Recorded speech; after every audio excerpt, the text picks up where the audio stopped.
महाराजा हरिश्चंद्र सत्य और धर्म के लिए प्रसिद्ध थे।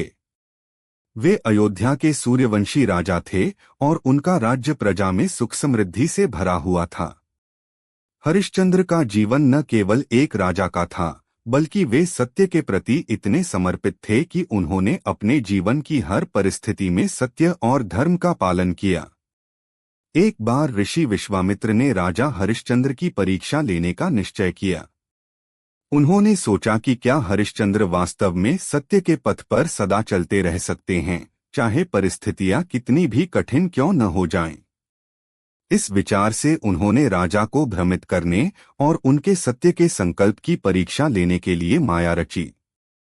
विश्वामित्र ने अपने तपोबल से एक भयंकर स्वप्न रचा, जिसमें हरिश्चंद्र को यह महसूस कराया गया कि उनके राज्य में एक संकट आने वाला है। राजा हरिश्चंद्र घबराए हुए जागे और तुरंत राजमहल से बाहर निकले ताकि जान सकें कि राज्य में कोई विपत्ति तो नहीं आई। बाहर आकर उन्हें कुछ खास न दिखाई दिया, लेकिन तभी ऋषि विश्वामित्र वहां प्रकट हुए। उन्होंने हरिश्चंद्र से कहा, हे राजन, आपने स्वप्न में जिस विपत्ति का अनुभव किया है वह वास्तव में आपके सत्य और धर्म की परीक्षा है। अब आपको अपने सत्य के प्रति संकल्प की पुष्टि करनी होगी।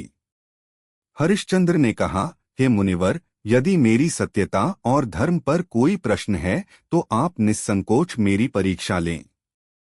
मैं सदा सत्य के मार्ग पर अडिग रहूंगा। तब ऋषि विश्वामित्र ने राजा हरिश्चंद्र से कहा, यदि आप सत्य के मार्ग पर हैं तो मुझे दान दीजिए। राजा हरिश्चंद्र ने प्रसन्नतापूर्वक कहा, हे मुनिवर, जो भी आप चाहें मैं दान करने के लिए तैयार हूँ। इस पर ऋषि ने मांग की, मैं आपका संपूर्ण राज्य चाहता हूँ।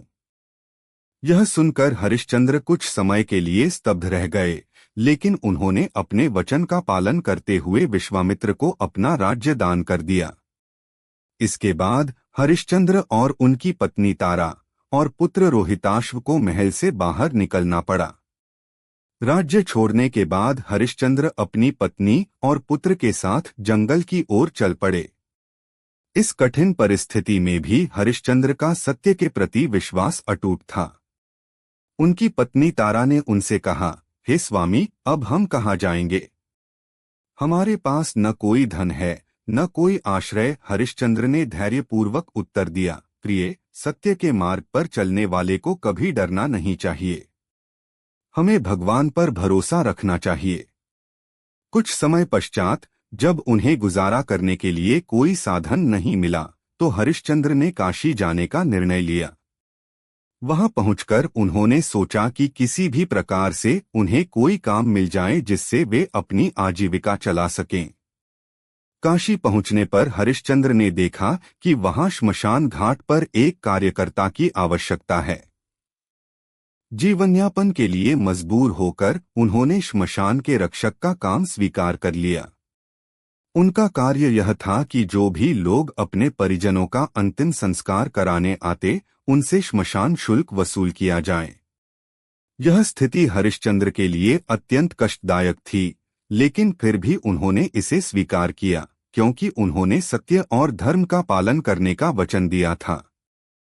उनकी पत्नी तारा भी जीवनयापन के लिए एक धनी व्यक्ति के यहाँ दासी का कार्य करने लगी।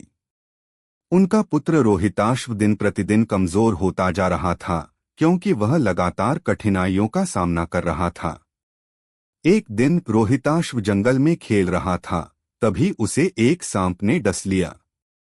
उसकी माता तारा दौड़ी दौड़ी श्मशान पहुंची और हरिश्चंद्र से कहा, हे स्वामी, हमारे पुत्र को सांप ने डस लिया है और अब उसका शरीर मृत हो चुका है।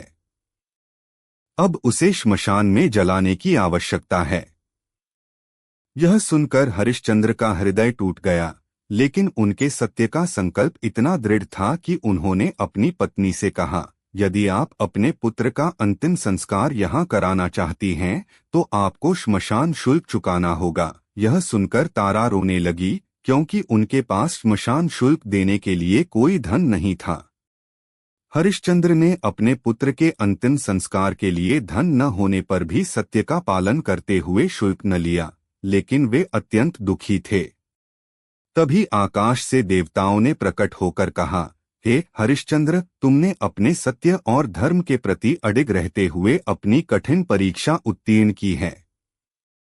हम तुम्हारी सत्यनिष्ठा से अत्यंत प्रसन्न हैं।